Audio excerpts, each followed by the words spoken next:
En el programa Memorias que Perduran de hoy, hablaremos sobre la historia de vida del ingeniero Jaime Iriarte Angulo, nacido en Tarata, pero que de niño tuvo que venir a la ciudad de Cochabamba, crecer en este valle cochabambino, estar en la escuela, el colegio y después hacerse profesional de la ingeniería en Santiago de Chile. Ahora es empresario, dueño de la fábrica Hayes, la fábrica de cerámica. Pero también señalar que antes fue propietario del Canal 13 de televisión, un canal que, por cierto, también ha contribuido a desarrollar iniciativas principalmente de comunicadores sociales que han tenido la oportunidad de trabajar en este medio. Pero interesante saber que el ingeniero Iriarte fue promotor de un proyecto integral de San Pedro.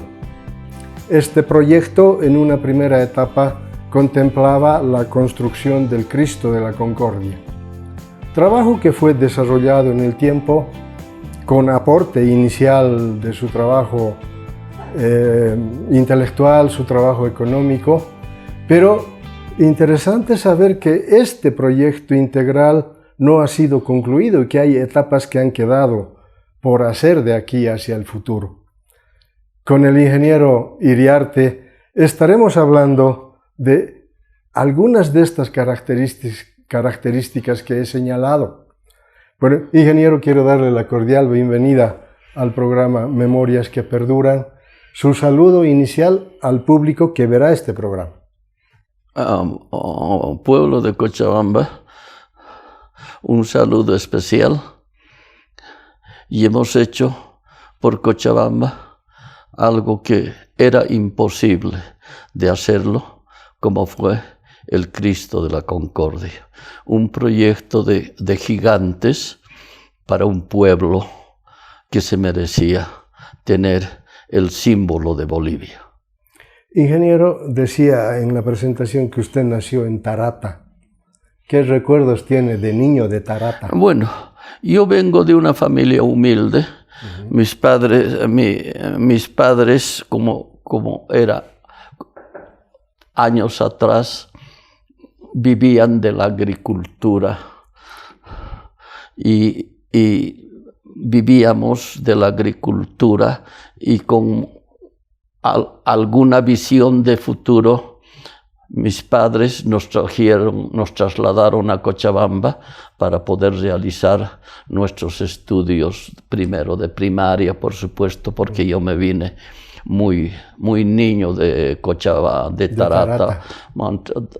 Yo recuerdo que pueden ser a los 5 o 6 años de edad. A la escuela llegamos a Cochabamba y después seguimos los estudios y mi padre seguía con su trabajo manual en Tarata. En Cochabamba, todos en Cochabamba vivíamos. Vengo yo de una familia de 8 hermanos.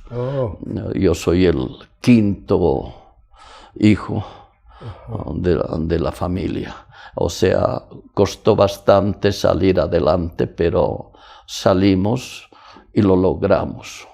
¿Qué recuerdos tiene de la Cochabamba de la época de la que nos estamos? Bueno, de la Cochabamba de aquel entonces teníamos una laguna Alalay con agua limpia, donde en el canal que habían construido los presos paraguayos en la guerra del Chaco, ahí me iba a bañar yo en esa laguna y también entraba a navegar en bote a la laguna de Alalay. O sea, yo disfruté mucho de la laguna porque vivía muy cerca a la laguna.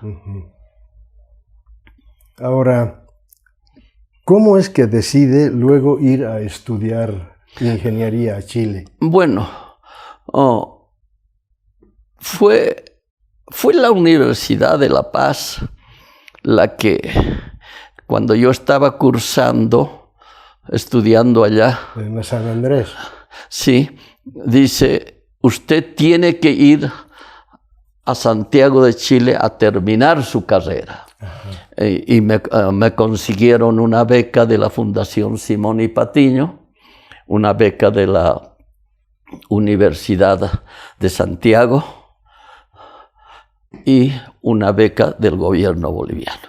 O sea, yo fui con bastante recursos económicos, pero estábamos en la época de inflación de Bolivia, una inflación grande, donde todos esos recursos se convirtieron en papel y no sirvieron para nada.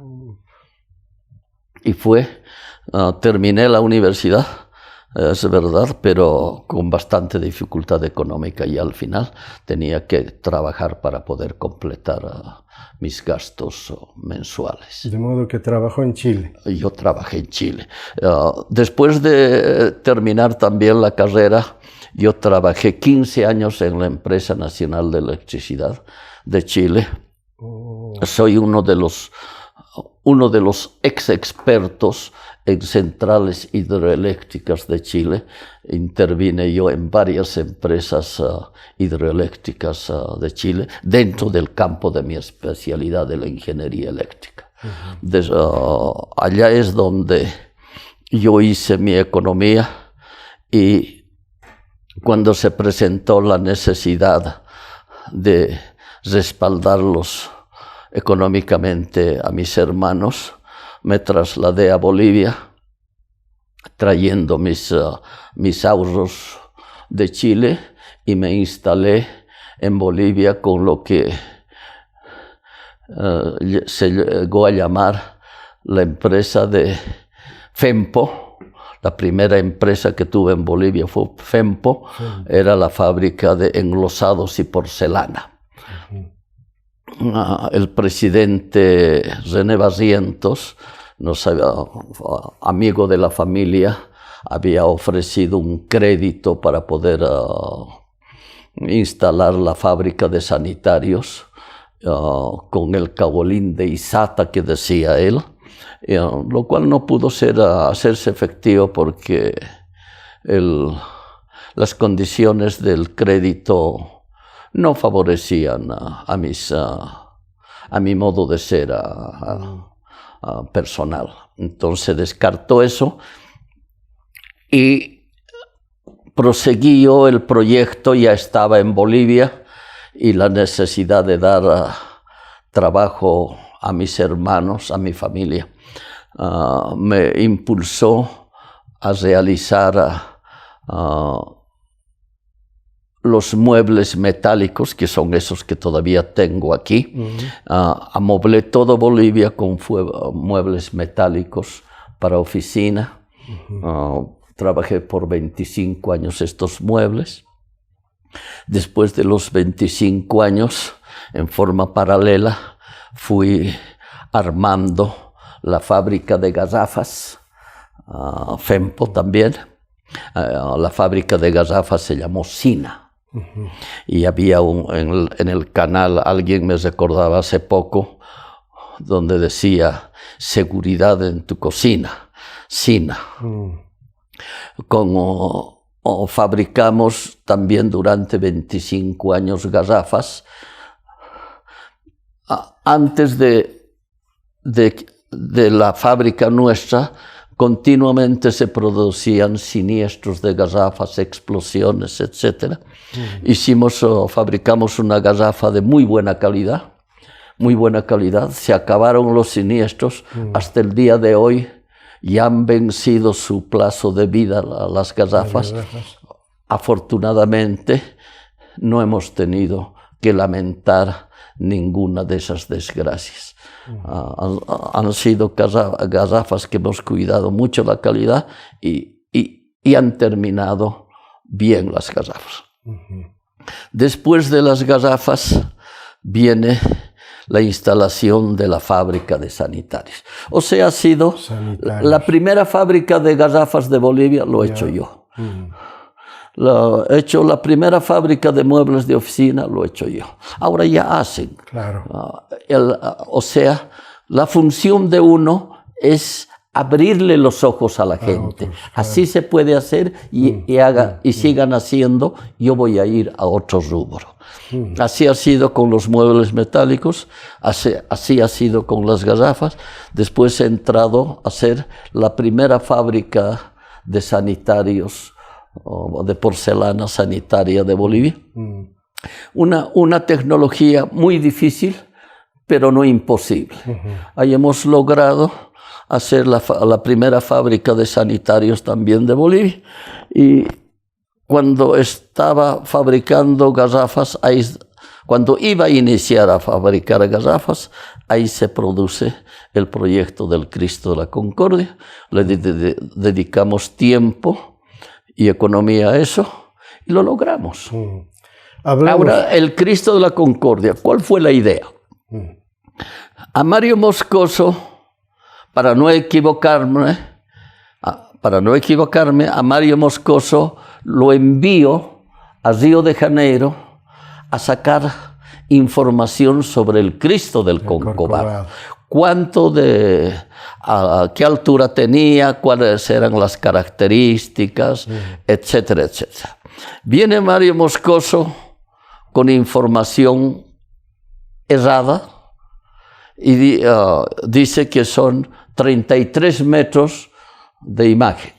Bueno, entonces yo dije, no ha muerto el día que ha nacido Cristo, han querido simbolizar su edad. 33 años. No ha muerto el día que ha nacido, le vamos a dar 6 meses más de vida. Vamos a hacer de 33-60 con el compromiso que tengo de hacer el Cristo más alto del mundo. Y así fue. Entonces ahí, por eso quedó la imagen del Cristo en 34 metros, con los errores de construcción. Ingeniero Iriarte, ¿cómo es que surgió la idea de construir el Cristo de la Concordia, pero además como parte de un proyecto integrado? Bueno, cuando uno viaja, ve muchos lugares, ve otros países, cómo se han ido desarrollando. Entonces, a la idea de Lucio López de dejar un recuerdo de la visita del Santo Padre, nace esta idea. Fue instantánea, no fue lo pensaré, a ver qué podemos dar. Dije, vamos a colocar en la punta de aquel cerro el Cristo más alto del mundo. Ahí partió la idea y de ahí de adelante continuamos sin parar. El Cristo de la Concordia es el Cristo más alto que el Corcovado en 4 metros. En 5 metros, porque el Cristo de Corcovado tiene apenas 29 metros. Está tallado en piedra jabón, que le llaman ellos. Debe ser una piedra más liviana. Fue inicialmente tallado por un checoslovaco, si mal no recuerdo, como le decía, que dejó al Cristo a la altura de la cintura, murió repentinamente. Algo similar pasó con el Cristo de la Concordia. Pero para emplazar al Cristo de la Concordia tuvieron que intervenir algunos profesionales, como el ingeniero Walter Antesana, si mal no recuerdo, calculista. Le exigimos que fuera, mi exigencia era que fuera un Cristo resistente a los sísmicos y también fuera resistente a los vientos, porque recabamos información de que en la cumbre se habían producido ráfagas hasta de 140 kilómetros por hora, etc. Entonces yo me puse a pensar, si un barco arrastra si una vela, un trapo, arrastra un barco, semejante espalda va a sufrir y nos puede tirar el Cristo para abajo. Entonces el ingeniero Antesana tuvo que lidiar con todos esos problemas para hacerlo un Cristo ante una catástrofe permanezca en pie y sea quien nos inspire ánimo para continuar. Nos había enfrentado el gobierno de izquierda de Hernán Siles Suazo a empresarios y trabajadores. En la época de la UDP. En la época de la UDP. El empresario sin el trabajador no es nada. Y el trabajador necesita al empresario para vivir, para sobrevivir. Entonces, una noche antes a la conferencia de prensa, empecé a que esa idea se cristalizara. Un abrazo obrero patronal, que no exista la diferencia de que él es obrero, yo soy patrón. Entonces, haciendo recuerdo de la memoria, los discordes en concordia, en paz y amor se juntaron, y pueblo de paz fundaron para perpetua memoria. Dije, Cristo de la Concordia. Y así fue como que en la conferencia de prensa que llamé, estaba Lucio López a mi lado y Eduardo Lafuente a mi lado. No éramos más que los tres, porque Eduardo Lafuente era empleado mío, entonces me acompañaba. Entonces ahí dije, el Cristo de la Concordia va a medir tanto y va a pesar 1.500 toneladas. 1.500 toneladas. ¿Por qué? Asimilé a la cruz que está sobre la Basílica de los Caídos en Madrid. Esa cruz pesa 1.500 toneladas. Entonces asimilé yo la misma proporción para 1.500 toneladas. Y es más o menos, está por ahí el peso de 1.500 toneladas. Entonces, ahora, el Cristo de la Concordia se hizo con la idea de dar trabajo a los manufactureros pequeños, como es en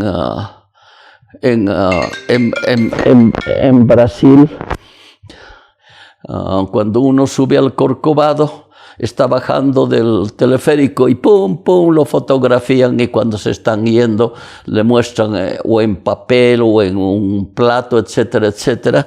Y uno no va a dejar su figura, sale comprando. Entonces, esa era la idea de la artesanía, que la gente tenga su medio de comer. Pero el egoísmo y la envidia de nuestra gente no ha permitido todavía que eso sea realidad. Pero algún día yo creo que se va a concretar. No, seguro. Ahora, ingeniero Iriarte, ¿cómo es que surge la iniciativa de impulsar el Cristo de la Concordia, pero además en alianza con don Lucio López? Fue un desafío muy grande para los dos. Como le digo, si no había Lucio López, no había Cristo. Si no había Jaime Iriarte, no había Cristo. Entonces, los dos nos hicimos uno solo y llevamos adelante el proyecto ante muchas críticas y ante muchas también zancadillas que nos ponía la gente. Ahora, ¿cómo fue posible superar esas zancadillas? Pero además, en la historia, la difícil relación que hay entre los empleados y el patrón.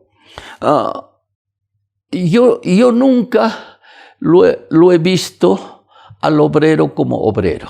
Siempre lo he visto como un amigo y siempre le he dado y le doy el trato de un amigo. No he hecho diferencia. Si tengo que sentarme a comer con ellos, a compartir un plato, lo hago con mucho gusto. Y con Lucio López ha sido así. Entonces, nos hemos unido en este proyecto y cada quien ha hecho su parte. Yo tenía que pagar los cálculos de estudios, se hizo estudio de suelos, fue un ingeniero de la LUCIF de ENDE que hizo el estudio de suelos, porque dijeron que había un volcán, etcétera, etcétera, había que asegurar todo. Lucio López buscaba los contactos, por ejemplo, Lucio López consiguió los áridos de la empresa que construyó la pista de Cochabamba. Y así él, con su relación, porque Lucio López ha tenido la habilidad de ser muy relacionador, ha sido un dirigente muy enérgico, pero muy equilibrado. Y eso nos ha llevado a continuar, porque nunca hemos discrepado ni hemos discutido por algo, siempre estábamos de acuerdo. Él respetaba mi idea como yo respetaba las ideas y las sugerencias de él. Ingeniero, en su caso ha habido un aporte intelectual, pero también un aporte económico. Cuéntenos cómo fue posible eso. Bueno, el único que podía aportar económicamente era yo. Y nunca he escatimado esfuerzo alguno. Que se ha gastado mucha plata, se ha gastado mucha plata, pero está en beneficio del pueblo. El boliviano no ha invertido un solo peso para tener el Cristo que tenemos, que es un orgullo para todos los bolivianos. En cambio, la alcaldía, para hacer unos miradores, ha gastado 640.000 bolivianos, algo así. Bueno, para hacer miradores, nosotros, ¿cuánto hemos invertido para hacer el Cristo? ¿Cuánto hemos invertido? Incluido el camino. Incluyendo el camino, la imagen. Cuéntenos cómo fue posible la apertura del camino. Con mucha dificultad, como le digo. A un comienzo empezamos con tractor de la Corporación Boliviana de Fomento, Corporación Boliviana de Desarrollo, de Cordeco, antiguo Cordeco. Ellos nos felicitó sin diésel y sin operador. Yo tenía que pagar al operador y el diésel. Y esos tractores se gastan fácilmente 2 turriles de diésel por día. Entonces, bueno, pero eso nunca fue obstáculo. No me di nada, no dije estoy gastando tanto, nada, seguía, era una obra más para mí. Y lo hice, como le digo, con orgullo y con satisfacción. ¿Hubieron dificultades en la apertura del camino? En el camino tuvimos dificultad porque cuando iniciamos el camino encontramos una quebrada, nos encontramos con una roca que rodó a una ONG que lo manejaba un señor Salinas, hizo problema, etcétera, etcétera. Entonces tuvimos que enderezar el camino. El trazo del camino nos había hecho la alcaldía de Cochabamba, don Humberto Coronel Rivas, que estaba de alcalde en ese entonces. Nos unía una amistad con él y él me lo hizo el trazo, pero después tuve que yo enderezar el camino por otro lado. Ese era el camino más corto que teníamos, porque el camino tiene como 7 kilómetros de recorrido. Tuvimos que hacerlo más largo, pero más buscando que sea más fácil de recorrerlo y poder trazarlo. Y fue así como que para ver por dónde se podía llevar, porque no teníamos la ventaja satelital del día de hoy para ver el terreno. Tuve que recurrir a un helicóptero de la Fuerza Aérea para sobrevolar el cerro, trazar mentalmente el camino y nos posamos con el helicóptero donde actualmente está emplazado el Cristo de la Concordia, y pensé que era En esa oportunidad el helicóptero era pequeño, solamente volé yo. Dije que este era el lugar más adecuado que tenemos para emplazar el Cristo. Y empezamos después con otro tractor. Aquí el señor Olmedo, contratamos de la empresa constructora Olmedo un tractor para que nos pueda hacer el camino.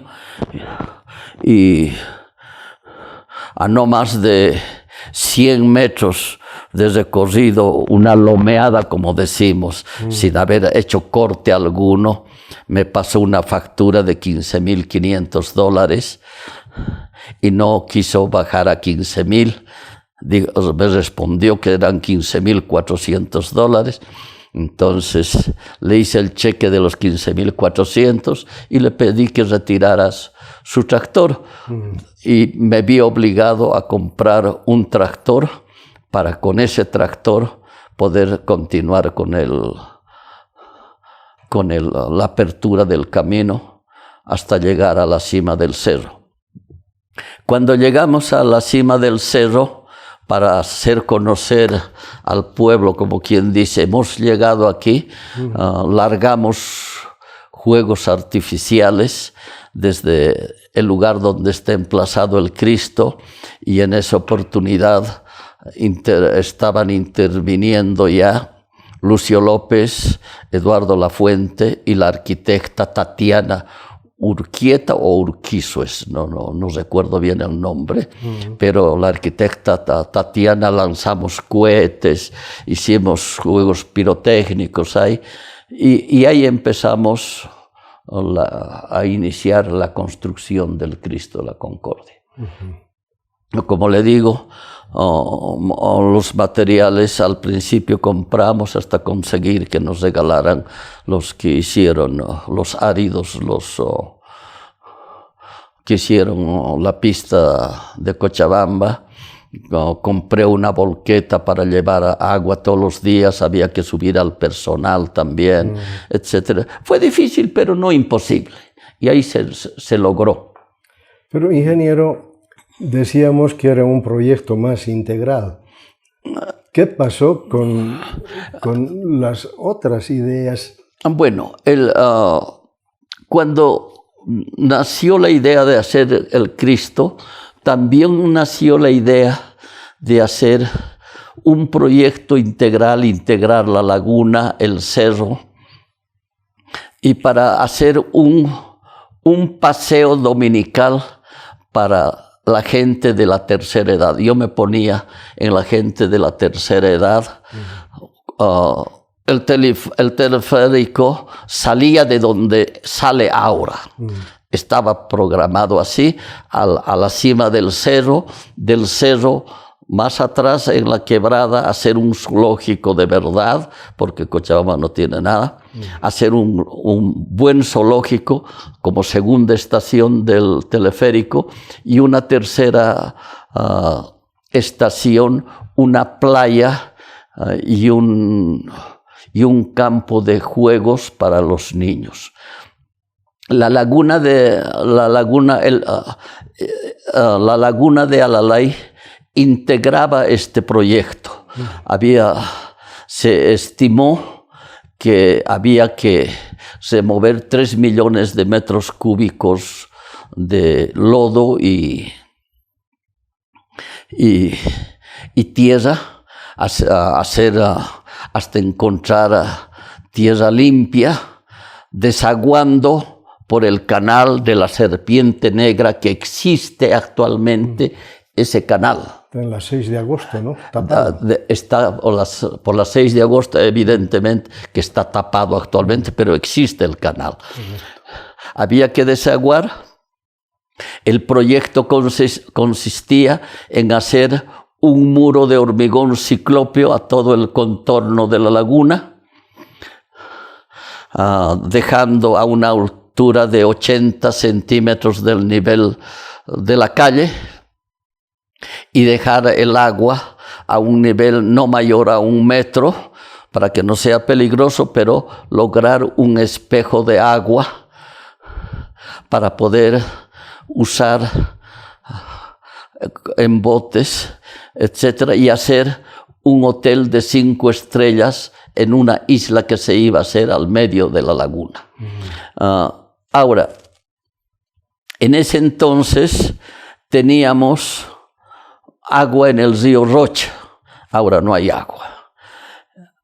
Hace 45, 50 años había agua en el río Rocha, donde yo me bañaba también, en agua limpia, abundante, y hay un canal, un túnel del río Rocha a la laguna de Alalay. Con ese canal, con ese túnel, se alimentaba la laguna de Alalay. Y la laguna de Alalay regaba todos los trigales que había en ese entonces en lo que hoy es la Cancha y la 6 de agosto, todo eso eran trigales que se regaba con esa agua de la laguna de Alalay. Y para oxigenar el agua, la idea era sembrar pejerrey, decía yo, el más adecuado, y para oxigenar el agua teníamos que abrir pozos y ventear el agua para oxigenarlo. Entonces, en esas condiciones, la laguna de Alalay iba a existir todavía. Hoy ya no hay agua en el río Rocha, el túnel existe, pero no hay con qué llenar. Y el dragado que se está haciendo, yo creo que es un error. No va a solucionar el problema que ha creado la estanqueidad de las aguas de la laguna de Alalay. Ingeniero, ¿y por qué ha quedado trunco? O sea, el cochabambino dice, ¿qué vas a hacer para oponerme? Entonces, primó esto. Empezaron los peros, a poner dificultades. Yo levanté las manos y dije, no tengo por qué hacer, no quieren, yo me levanto las manos y me voy, porque así no le iba a costar un solo centavo, como le está costando al pueblo tratar de hacer funcionar la laguna de Alalay. Lo iba a hacer yo con mis recursos propios. Es la misma gente que se opuso.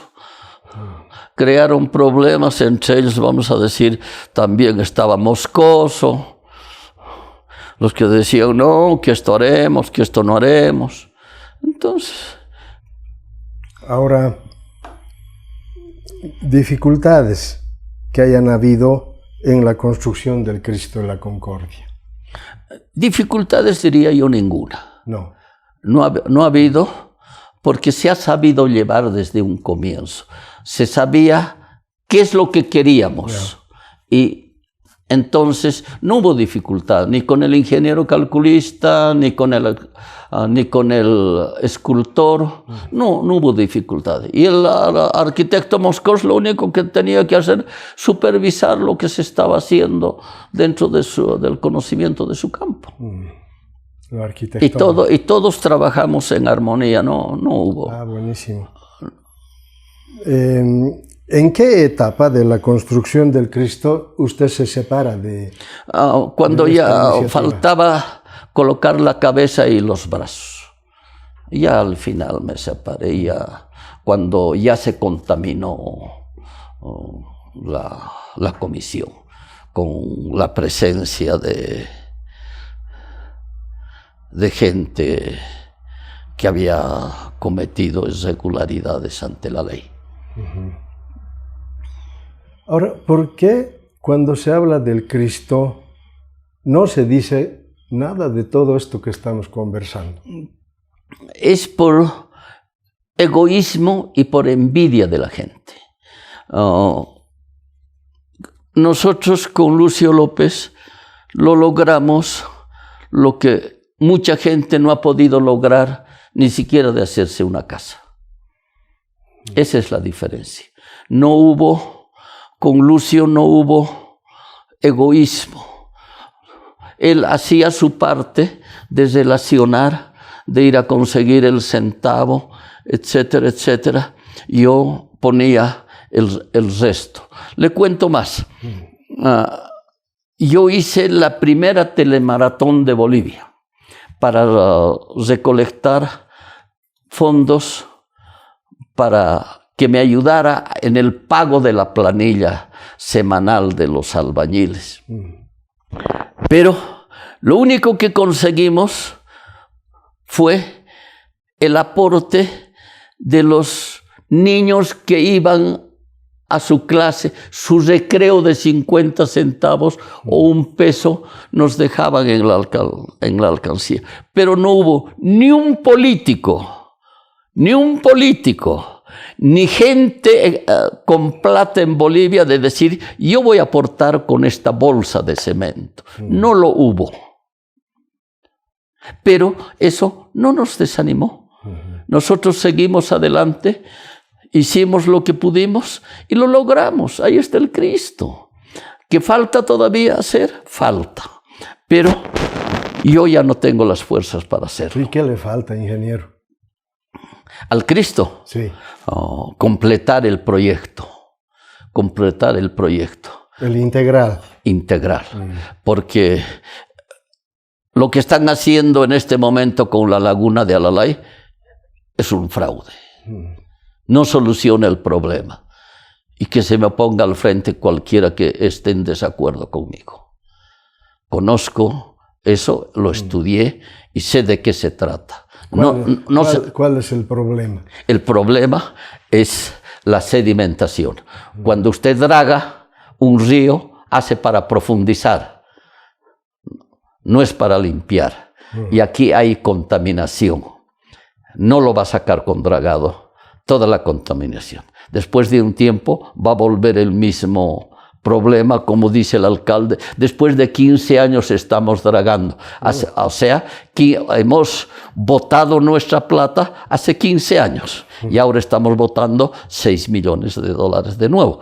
Inicialmente, vamos a ver en cuánto va a terminar, pero no soluciona el problema. Ahora, el problema es hacer el proyecto del San Pedro, limpiar todo, hacer eso, pero ¿con qué agua? Ahora hay que preguntarse con qué agua. Ya no existe ese proyecto, ya tiene que morir ya ese proyecto. ¿Es difícil recuperar la propuesta? No, ¿con qué agua? Ya no hay agua, ya no hay río Rocha. Entonces, porque la evaporación de esa laguna debe ser unas cuantas cisternas por día. Entonces, es como querer llenar un mar con una taza. Ya no se puede. O sea, ese proyecto ya no existe. Ya no hay. Ya no hay. Lo que se está haciendo hoy es un engaño. Pasemos a su actividad empresarial. ¿A qué se está dedicando ahora? Yo en este momento estoy abocado a construir una nueva planta de cerámica, actualizarme con la tecnología actual y hacer una nueva planta moderna. Estoy en eso. ¿Eso significa que va a cambiar de lugar? No. ¿Aquí mismo? Aquí mismo. Oh, ya. ¿Y en qué va a consistir esa nueva planta? La tecnología moderna de la construcción, hoy en el día, están requiriendo placas de 60 por 1,20, por ejemplo. La tecnología actual nos permite hacer en porcelanato piezas que se confunden con la piedra natural. O sea, un mármol al lado de un porcelanato, a simple vista no lo diferencia. Entonces, a esa tecnología me estoy abocando. ¿Y cómo le está yendo en el desarrollo de ese trabajo? No, nunca he tenido problema. O sea, lo que yo me propongo, siempre lo logro. Nunca ha habido tropiezos en lo que he hecho. Imagínense hacer garrafas con la tecnología de hace 50 años era bien difícil. pero lo logré. Hice 25 años, trabajé, unas garrafas de muy buena calidad, lo cual no ha habido un solo siniestro por mala calidad de mi garrafa. Eso me enorgullece. Estos muebles de oficina, a ver, tienen más de 50 años, todavía siguen funcionando. Entonces, también he fabricado los primeros y los únicos refrigeradores eléctricos de Bolivia. No, esa fábrica murió cuando nació, porque la mujer del presidente de Bolivia, de Hugo Banzer Suárez, era contrabandista de electrodomésticos. Doña Yola. Contrabandista. Contrabandista. ¿Cómo podemos ir contra un contrabando? Entonces, se cerró de la noche a la mañana esa fábrica cuando me dijeron, acaban de llegar como 20 bodegas de refrigeradores. Bueno, ahí se acabó. Ahí se acabó la fábrica. O sea, los mismos bolivianos han frenado que nos podamos desarrollar tecnológicamente por falta de apoyo del gobierno. La industria no recibe apoyo del gobierno. Lo único que espera que generemos impuestos. Pero al propio tiempo ustedes cubren también el salario de sus trabajadores, generan trabajo. O sea, hay que entender que los empresarios son los que generan riqueza de un país. Usted ha visto en el paro de esos 32 días, 34 días de Santa Cruz, cómo ha afectado la economía del país. Entonces... Ingeniero, hablemos de reconocimientos que ha podido tener de las instituciones, de las empresas, o incluso por el trabajo que ha significado desarrollar el Cristo de la Concordia. Mire, yo cuando me trasladé el 67 a Bolivia, una matriz universal, que es lo más simple del mundo, no había capacidad de hacerla en Bolivia.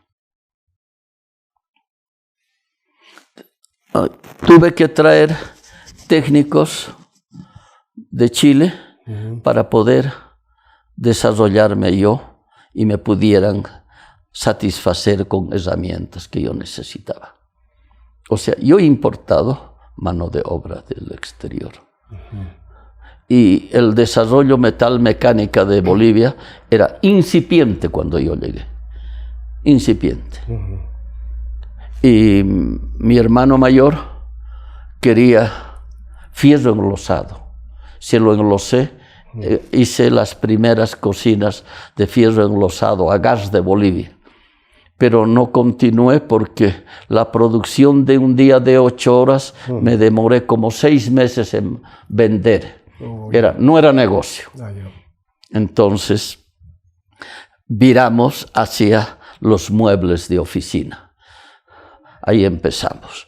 Después de muebles de oficinas pasamos a las garrafas, de las garrafas a sanitario y simultáneamente la cerámica.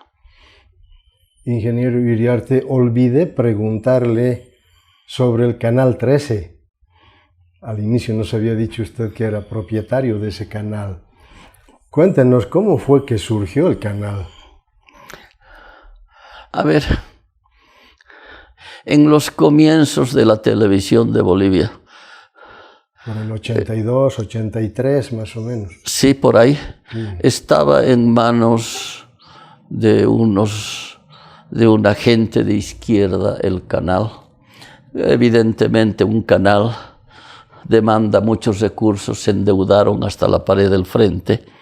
Yo en mi vida soñaba con tener, cuando era chico yo, de unos menos de 10 años, yo decía, yo voy a tener un periódico y un banco.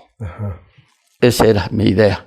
Entonces, Cuando se presentó la oportunidad de comprarlo el canal, lo compré y ahí incursioné en el campo de la televisión. Me gustó, pero me faltó tiempo para poder conservarlo y mantenerlo.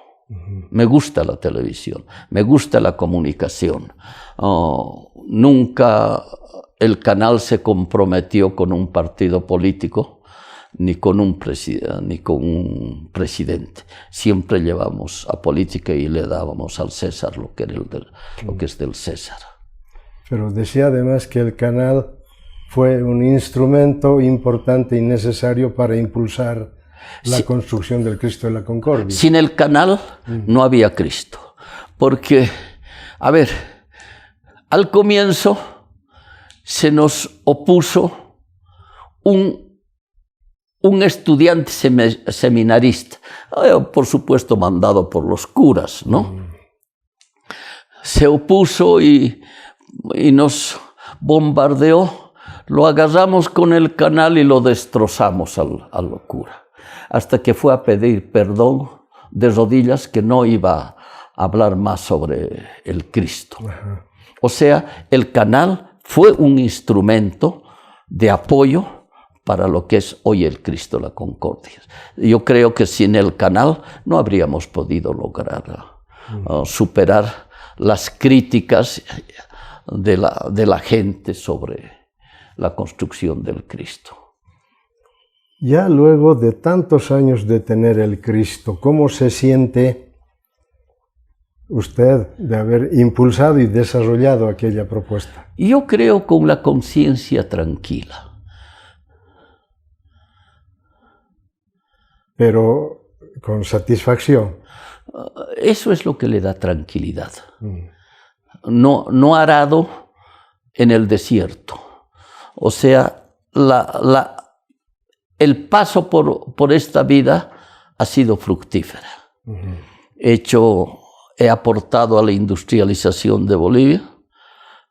He dejado el Cristo de la Concordia, porque es una obra muy majestuosa, es grande, es un emprendimiento muy grande, pero no es imposible de realizarlo. Fue posible y ahí está demostrado.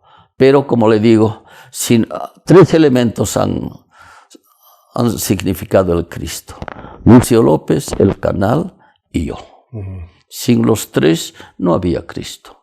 Por ejemplo, ubicarlo en la punta del cerro, no sabíamos quién nos iba a salir a reclamar por su terreno, por su cerro. Yo dije, sale alguien y le meto el canal encima. Y probablemente, si no se hubiera construido el Cristo, ahora estaría poblado de viviendas. No, como le dije al comienzo, ya estaba loteado el cerro. Ya estaban empezando la construcción. Y al comienzo del camino echamos construcciones. Y después se alejaron. Vieron nuestra determinación y se alejaron. No continuaron más. O sea, con el Cristo hemos salvado que se convierta en un cerro verde cualquiera. Ese es otro de los logros del Cristo para la ciudad de Cochabamba. Así hemos contribuido. De cara hacia el futuro, ¿qué espera que ocurra con el Cristo de la Concordia? Para el fin que fue creado. Esperanza para todo el pueblo y que le den trabajo a esa gente de artesanía que tiene que ganarse el pan del día. Bueno. Ahí vamos a quedar tranquilos. Ingeniero Iriarte, quiero agradecerle por habernos compartido esta semblanza de vida y una dedicatoria especial a la construcción del Cristo de la Concordia. Debo agradecer públicamente a su hija, que ha escrito una nota en el Facebook y que yo me he enterado a través de ese escrito de la hija para lograr esta entrevista. Le agradezco mucho por esta apertura.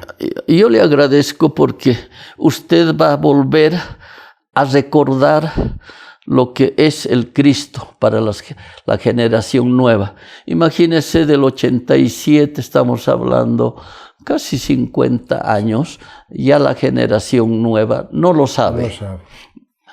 Entonces hay que refrescarle la memoria y dejar en claro que sí se puede, las grandes obras se pueden emprender y sí se puede si hay voluntad de hacerlo. Bueno, gracias otra vez. Le agradezco a usted. Su despedida del público que verá el programa. Bueno, le agradezco la paciencia que han tenido de escucharme y conocer algunos pasajes del proyecto San Pedro, que muchos no lo conocen, la mayoría de la juventud no lo conoce, y para ellos debería ser el Cristo un ejemplo que sí, los grandes proyectos se pueden lograr, no hay obstáculos que se interpongan cuando hay voluntad de hacerlo. Muchas gracias. Le agradezco a usted. Ha sido un gusto. El programa Memorias que Perduran ha tenido la oportunidad de conversar sobre la semblanza de vida del ingeniero Jaime Iriarte, con quien hemos podido recordar, por un lado, etapas de su nacimiento en Tarata, luego su estadía en la ciudad de Cochabamba, sus estudios en Chile, donde a propósito trabajó como 15 años y después volvió al país para emprender también nuevas alternativas que contribuyan al desarrollo de la industria y de la empresa. Decir que el ingeniero Iriarte fue propietario del Canal 13 y que desde el canal también impulsó la construcción del Cristo de la Concordia. Una experiencia interesante porque además eso va ligado de la mano de don Lucio López.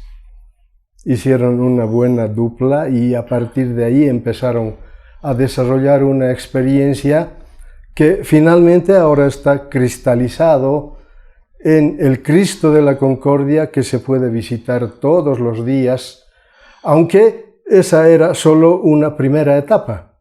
El proyecto integral San Pedro tenía otras alternativas que finalmente quedaron en el olvido. Y según el ingeniero Iriarte, pues eso ya es parte de la historia y no hay posibilidades de recuperarlo para concluir el proyecto integral San Pedro. De todas maneras, importante destacar este aporte que ha desarrollado el ingeniero Iriarte en esta iniciativa que se llama el Cristo de la Concordia.